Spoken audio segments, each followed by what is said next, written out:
Let's unbox and talk about Black Sabbath, Master of Reality.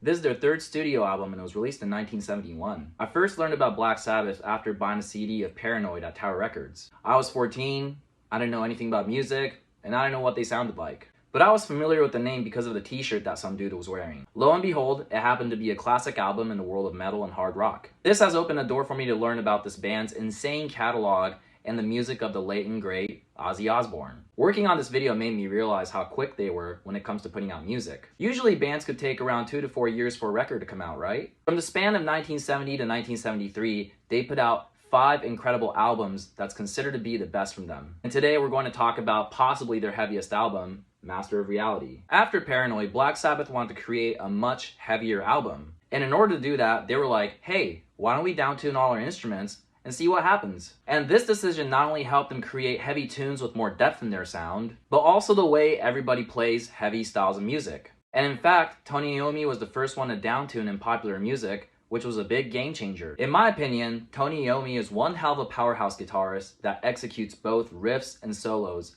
very well. You can hear that showcased in Sweet Leaf, a song dedicated to their love for weed. The way Tony Iommi seamlessly changes into his solo section at the halfway point of the track is really cool. And the way the band goes into this tempo changes is also very exciting. Speaking of downtuned songs, we have to talk about Children of the Grave, a song with a galloping riff and an anti-war message against nuclear war. This track alone helped define a genre of heavy metal, and this style of riff is still continuously being used today, not only in metal, but also in hardcore music too. But my favorite song is definitely Solitude. It's a slower cut from the album, and it has a mystic vibe to it. Ozzy's singing and emotion comes through so well on this track, and it's about being depressed after a breakup. And in this track, you can hear Tony Iommi playing the flute, and he learned how to play during his short time with Jethro Tull. He says he learned up to an amateurish extent, but I think he's very proficient at it. This album as a whole just challenged all the members to try something different from the previous work. It's not a big shift from their sound, but it had a very big effect on influencing thousands of bands. I understand that a lot of what I talk about too on this channel is related to DIY bands,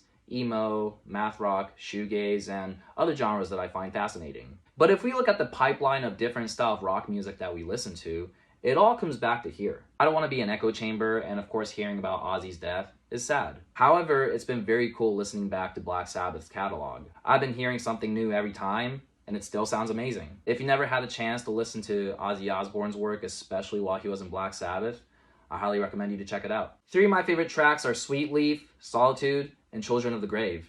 But what's yours? And is this your favorite Black Sabbath album? Let me know in the comments.